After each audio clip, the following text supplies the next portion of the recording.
Hi, everyone. My name is Katie Harnan, and I'm the Vice President of Recruitment Operations for TCU Panhellenic, and I'm here with Kylie. Hi. She is our president of Panhellenic, and we are going to go through this parent and family orientation for you guys. So she is going to work on the first half, and then I'm going to move into the second half. So we are going to go ahead and get started.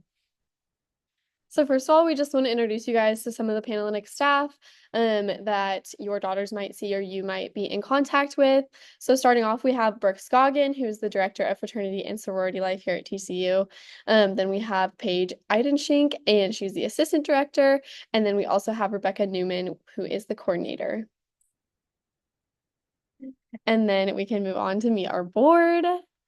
So we have Katie, like she said, she's the Vice President of Recruitment Operations. And then Ella Fisher is our Vice President of Recruitment Programming. We have me, I'm the president this year. Virginia Caldwell is the Vice President of Management. Sophia Nelson is the Vice President of Finance. And Sterling Soto is the Vice President of Member Development. Olivia Callias is the Vice President of Public Relations. And Bella Zindel is the Vice President of Philanthropy and Service this year. Awesome. Okay, so getting into more a little bit about what your daughters will be going through during recruitment. So they might talk to you about some ROGAMAs. So these are also known as recruitment counselors or recruitment guides. A lot of different schools call them a lot of different things, but our ROGAMAs are here to welcome the Panhellenic women. They are junior or senior class standing, and they are here to guide your potential new members, our potential new members. They are there to be a support system and a guide for the women going through Panhellenic recruitment, an extension of our executive board. We hand selected them all and trust them a lot. Here's a picture of some of our ROGAMAs this year. We're super excited, and so are they. They're very excited to help welcome you guys to campus. Okay, so in the rest of this presentation, we're going to go over a little bit of agenda. So we're going to cover what exactly is a sorority, some basic terms, requirements to participate, recruitment at a glance, the event structure and priority preference, and more things to know. So first, what is a sorority? Fraternities and sororities were established in the late 1800s and are commonly called social fraternities and sororities. Other ones are often honor societies and have different processes of joining that don't include the mutual selection process like we do. The fraternities and sororities here have been recognized since 1955. Our organizations are centered around the goal to contributing to the collegiate and personal development of members. We prioritize academics here. We work a lot with TCU here. We enrich personal relationships, opportunities for leadership, and promote community service and philanthropy. Those are our main parts of a sorority. Some basic recruitment terms that we can cover right now would be potential new member or PNM. So this is a woman who meets the requirements and is registered to participate in Panhellenic recruitment, your daughter. An active member is already an initiated member of the chapter, the one recruiting your women. Priority preference is the process PNMs use to indicate their preferred chapters, which they will do after all the rounds are finished. Women's fraternity slash sorority are Greek letters, social organizations for women. The National Panhellenic Conference is the umbrella organization for the 26 international sororities. We have 13 of them here on campus. A sister is a term that an active or general sorority member uses when referring to each other, and philanthropy, the act of donating to a person's group, cause, or values. So, some requirements to participate in Panhellenic recruitment. You must be registered for recruitment through TCU Panhellenic. You must be enrolled as a full-time student, aka 12 credit hours. You must have at least a 2.0 cumulative GPA. Scholarship is a top priority among our organizations. Each chapter sets their own minimum GPA requirement for membership, and that requirement is typically significantly higher than a 2.0. Women whose cumulative GPA falls below the individual chapter requirements may have a less than desirable recruitment experience. Students who fall below a 3.0 cumulative GPA may receive a call from our staff this week to discuss this further. It's important to note that neither TCU staff nor TCU Panhellenic officers can predict recruitment outcomes. So, some other requirements. Continued. Must be in good academics and disciplinary standing with TCU and adhere to all university alcohol and drug policies, the TCU Student Code of Conduct, and all local, state, and federal laws prior to and during recruitment. Those found in violation may be removed from the process, and they also must comply with the PNM Code of Conduct. Recruitment at a glance. Katie? Yeah. So this is looking at our recruitment process essentially expanded out. So we're going to talk a little bit about these individually. Round one is our virtual round that's going to take place on August 7th. PNM orientation and virtual round one. This is where we have our open house videos where you get a small glance, about a 5.5 minute video from each chapter that kind of just shows who they are, explains a little bit about their organization without being in person. This should be done from home or remotely with a strong, consistent internet connection. If you are having issues with Wi-Fi or you struggle with that, please have your daughter or a parent email one of us on the Panhellenic team so that we can accommodate for you all and make sure that this process is as smooth as possible. PNM bag pickup is going to happen on August 10th after your women move in. So you can come anytime between 7 p.m. and 9 p.m. And this is where your daughter is going to meet their Rho Gamma in person for the first time and receive all of the contents that they need for our recruitment experience. Round two is for philanthropy and service. And what we have next to these rounds are different emphasis. So for example, for round two, we have philanthropy. This is where the chapters are going to talk about what philanthropies they support and the way that they do that and the way that active members are involved in that. So this will be taking place Sunday, August 11th to Tuesday, August 13th. Then we have round three, which is leadership and financial transparency. This is talking about how your women can get involved in their sorority and the way that it can mold their college experience. This takes place from August 14th to August 15th. And then sisterhood/preference round is our last one. And this will be August 16th. And it's important to note that rounds 2 through 4 are all going to be taking place in person. And then we have a break on August 17th, which is our day where we have no recruitment activities. This is kind of where we're regrouping as a logistics team for bid day, which will take place on August 18th, where if your daughter receives a bid, she will be invited to this day and will be able to see where she received a bid from a certain chapter, and then go to a venue afterwards to celebrate with her new member class. So looking at event structure, again, round one, completely virtual, rounds 2 through 4, even though they have different emphasis, they are all going to be in person. So you'll be talking to an active member. We have bid day, which is on the 18th. And so make sure that you know that round one, you're not going to be talking to any active members. The way that that works is instead of kind of judging based off of the conversation that you have, round one, the active members are going to be looking at the PNM's personality slide and resume and transcript that they uploaded, just as your daughters will be judging the sororities based on the videos that we show you guys. So what happens after round one, your students will come to the Schollmeyer Arena on the first morning for each round of a daily meeting, and they need to arrive on time. So it's for the first day of each round. So first day of round 2, first day of round 3, and then preference since it's only one day. And at the start of each new round, women will find out what chapters they will be visiting and go with their Rho Gammas to the chapters. And at the end of each round, they will return to a designated location for a preference round and complete the priority preference process. The Rho Gammas for all of your daughters are going to be guiding them through this whole process. So even though it all seems kind of foreign and you may seem unsure of where to go, they're going to be guiding them through everything, making sure that they're in the right spot at the right time. So what are our in-person events going to look like? PNMs are going to enter into in-person events hosted by chapter houses where they will meet various women from chapters for conversations. There will be activities and presentations built in accordance with the theme of each round, and each chapter will look a little bit different and give a PNM a better glimpse into the chapter and see where they would like to call home. So our priority event format, round one, PNMs will watch videos from all 13 chapters. So they will get a glimpse of every single chapter and then be able to make their selections based off of those videos. For round two, PNMs will be invited to visit with up to 9 chapters. Now, it's important to say, even though rounds 2 through 4 say up to, it's not uncommon for women to have less than that. But yes, you can have up to 9 for round 2, up to 6 houses back for round 3, and up to 2 for round 4. You cannot have any more than these numbers, but it is common to sometimes have less. PNMs must attend all chapter events that they have been invited to and can be removed from the process for missing events. So even if this is a chapter that maybe you are not as interested in, or maybe you are interested in others, you cannot miss a round just because you are not interested in it. You must attend all of the events that you have been invited back to. The priority preference process is a process that we use at the end of each round to indicate PNM selections.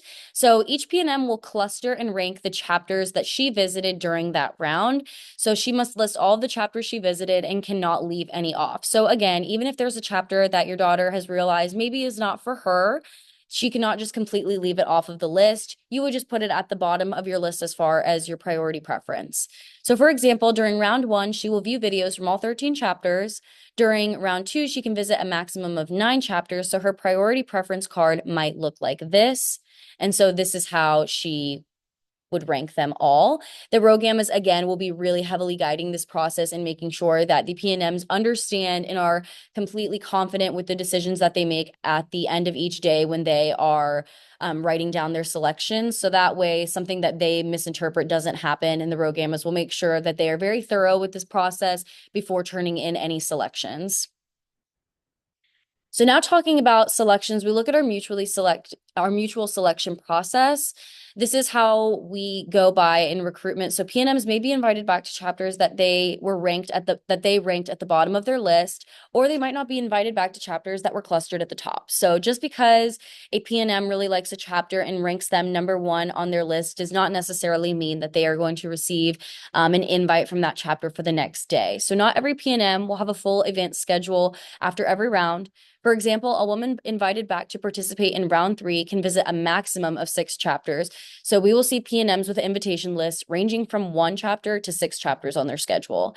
Each year, a small number of women will be released or not invited back to continue in this process. Generally speaking, the reason as to why maybe things like this have happened are women who have just kind of decided that they only want to be involved in 1 chapter, and they are disrespectful to chapters that they are not interested in being involved in, and actions and disrespect like this are going to get you released from the entire process. So my advice to eliminate that chance as much as possible is to just be as respectful and kind as you possibly can be. We expect the active members to be respectful to your daughters, and we expect that respect is shown both ways. So just a couple of statistics, anywhere from 2018 to 2023. So what this number is showing, 7 out of 1,167 PNMs were released, meaning that they were released from our recruitment process before preference round. All of their chapters none of the chapters that they had on their schedule invited them back. You can see that as we have progressed through the years that this number has dwindled down, and it doesn't happen super often. But again, the reasons that I had kind of listed before could be a reason for your daughter being released. So it's important to go in with an open mind and being respectful and happy and positive in every chapter that you go to. So some things to know about fraternity and sorority life. Community standards are displayed on our website, TCU Greeks. There are 6 semesters worth of conduct reports and 6 semesters worth of grade reports. Conduct reports are showing how our chapters have acted as far as going to different events and showing if they have been responsible as far as upholding all of the standards that TCU requires of them. And then 6 semesters worth of grades. So you can see what the grades have looked like average-wise for each chapter over the last 6, and a hazing memorandum is sent out prior to the start of each semester as well. We want to be fully transparent about the history of all of our chapters on campus so that your PNM has an accurate depiction of what our chapters are like and involved in. Some more things to know about our NPC financial transparency program. So during round 3, not only will your woman be exposed to different leadership opportunities that she can be involved in if she were to become a member of this chapter, but we also go through the financial transparency form through our National Panhellenic Conference. So every single chapter has the same document, and it fills out all of the different fees and different requirements that your member will be expected to pay if they are invited into that sorority and initiated. So the goal of this program is to provide a consistent tool for TCU's Panhellenic community to inform our PNMs about the real costs of Panhellenic chapter membership prior to recruitment, therefore allowing PNMs to make informed decisions about sorority membership on our campus. We don't want them to join and then realize that costs are not feasible for them and their lifestyle or where that they are at. It's also important to know that during this round, our chapters will be talking a lot about scholarship in ways that sorority dues are often paid for by headquarters, and that a lot of women who are responsible for their own dues get a lot of money taken off through applying for scholarships. So that will be mentioned as well in round 3. So for our PNM Code of Conduct, this is a document that each PNM signs, and essentially it's just a code of respect and behavior, talking a little bit about what I did a while ago. If a PNM violates this code, she will have a meeting with the recruitment team depending on the severity of the situation and could very well be removed from the process. We do not stand for active members being disrespectful to PNMs. We want to make sure that we welcome your daughters with open arms and that they feel comfortable in this kind of crazy and just different process. And we expect the exact same behavior from our PNMs. Just because maybe you are in a chapter or invited to a chapter that you aren't typically fond of does not mean that you have the right to be disrespectful or not talk to or anything like that to that active member. Our active members put in a lot of time to make this recruitment process happen. So that mutual respect is very important. And that's what the code of conduct goes over. Things to know, these are possible violations that a PNM can receive. So contact. Outside of the structured recruitment rounds, PNMs should not be in contact with active recruitment members. PNMs and active members may still say hello in passing, but you cannot have full-blown conversations with active members as a PNM outside of recruitment. And this just takes place during our recruitment process to eliminate any bias, to make sure that conversations and information is not being given outside of the designated chapter recruitment rounds. And that way no one has an advantage over the other. So this could be a violation for a PNM and an active member. No alcohol or men can be involved in the membership recruitment or bid day processes. Chapters may not give PNMs gifts or lead them to think that they might be invited back to the next round of recruitment or be offered a bid. This is what we call oral bidding. So anytime that an active member gives a false sense of hope to a PNM that she is going to be invited back, that is a possible violation because that just provides bias. It makes the PNM think that it's guaranteed that she will be invited back the next day, and that's never guaranteed, unfortunately, in our process. So these are possible violations to know about. Here are some other things about special schedules. So what a special schedule is when a woman has a situation, an extenuating circumstance that is going to contradict with our recruitment week. Not all situations are going to be accommodated for. It's basically just kind of as my advisors and I will look through them and kind of figure out what they look like. But the PNMs will be reaching out to us if they already needed a special schedule saying, hey, I'm going to be out of town for, my sister or brother is getting married, or I'm involved in another TCU event that is happening that I have to attend. Things like that would require a special schedule if it contradicts with the general times of our recruitment process. So Kylie, our Panhellenic president, and Sophia, our vice president of finance, are the ones that are going to be kind of coordinating that. So if a PNM believes that she needs a special schedule, she should have already emailed Kylie, or myself is fine. Some typical conflicts include sports teams, band, ROTC, showgirls, cheerleaders, special health considerations, things of that nature.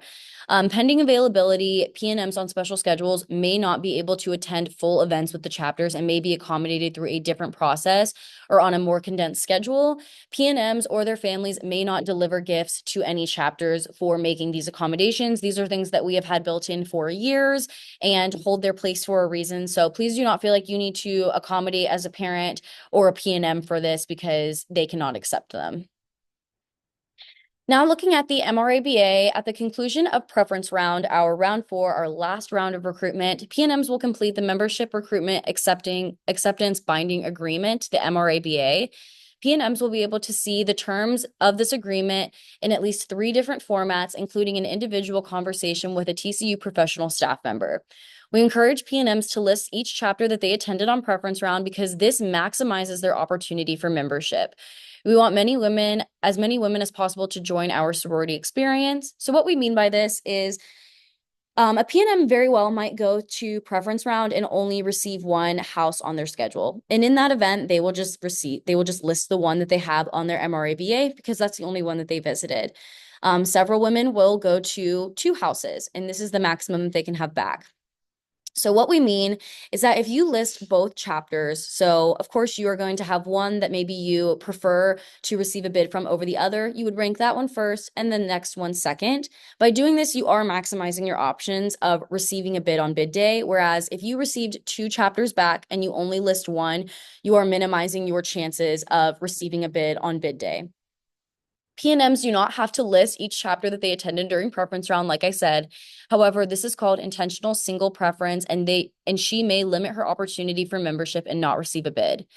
PNMs can only list chapters that she visited on round one, and PNM should not list a sorority that they would not accept a bid to membership from. So we do say it would maximize your options to list both. But if you have a chapter on your schedule, you know that this is not the place that you would call home, you don't feel a connection to it, don't feel obligated to write it down just for the sake of accepting a bid if you know that you would not be in that sorority and that is not something that you would want to take part in.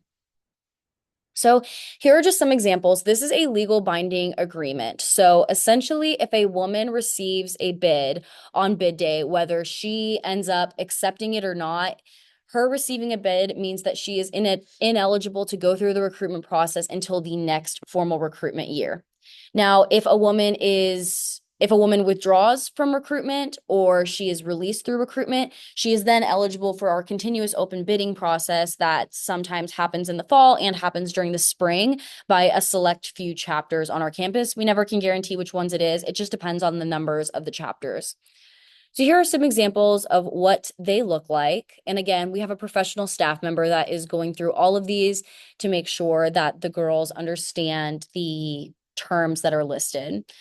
So some MRABA critical details, changes cannot be made once the card is submitted. PNMs must be willing to accept a bid from any of the chapters they list on their MRABA card. If a PNM is matched to a chapter during this process, she is bound to that chapter until the next primary recruitment at TCU, meaning if she depledges or resigns from her membership in the organization, she cannot pledge another TCU Panhellenic sorority until August of 2025. If and only a PNM is unmatched during the bid matching or withdraws prior to signing her MRABA, she is eligible to pledge a TCU Panhellenic sorority during the 2024-2025 school year, which I said would go through our continuous open bidding process. There are no guarantees that any of our organizations will be eligible for continuous open bidding or offer bids for membership beyond the formal recruitment process. It just depends on our numbers. It depends on how many women have graduated from that sorority, how many spaces they have available. So it's never guaranteed that a chapter is going to go through this process.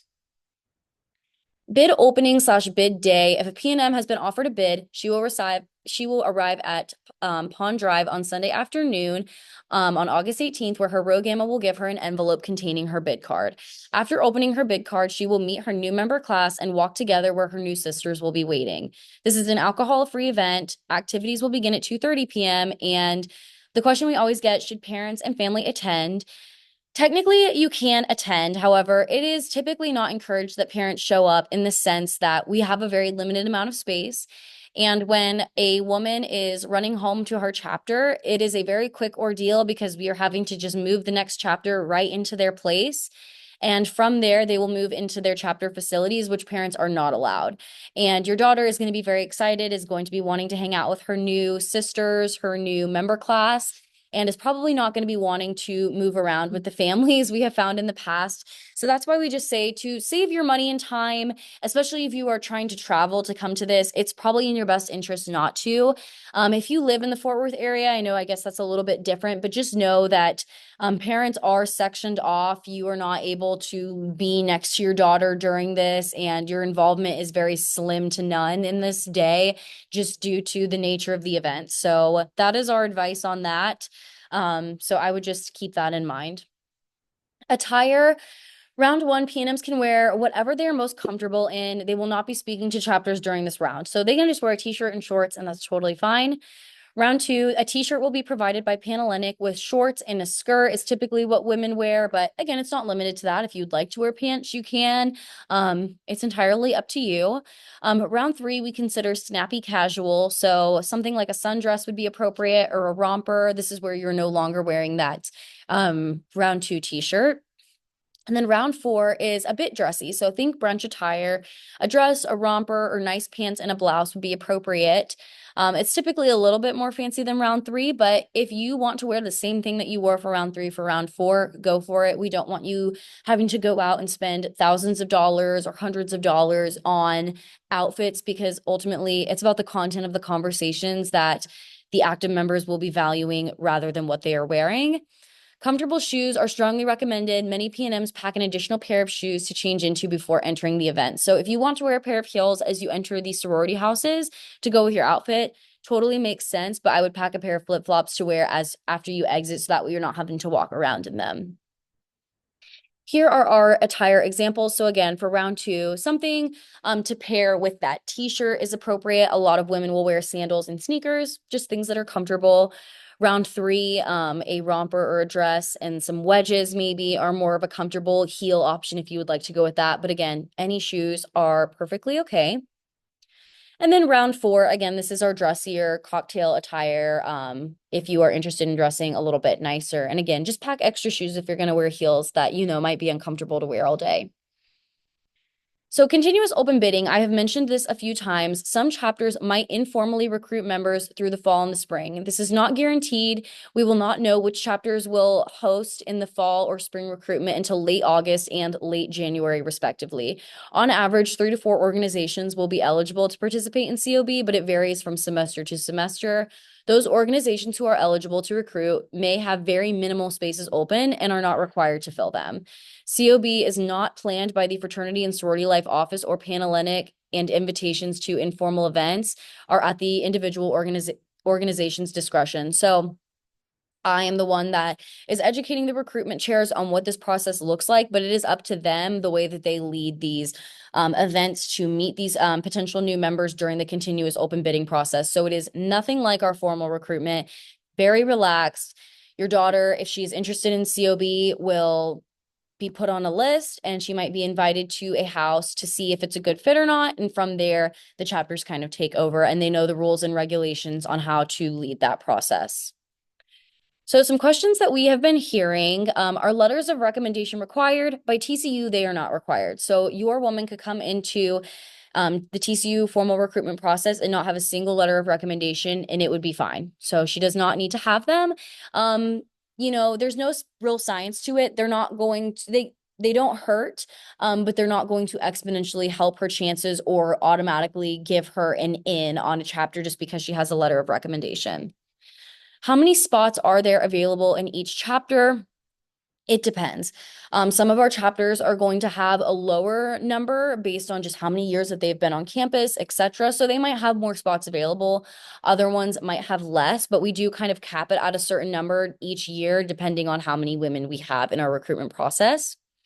What does legacy status mean? Legacy basically means that, for example, if my mom was involved in a sorority that we have on our TCU campus, that would mean that I am a legacy for that chapter. So something that is misconstrued often with being a legacy is that if you're a legacy, you cannot possibly get dropped from a chapter, and that's completely false.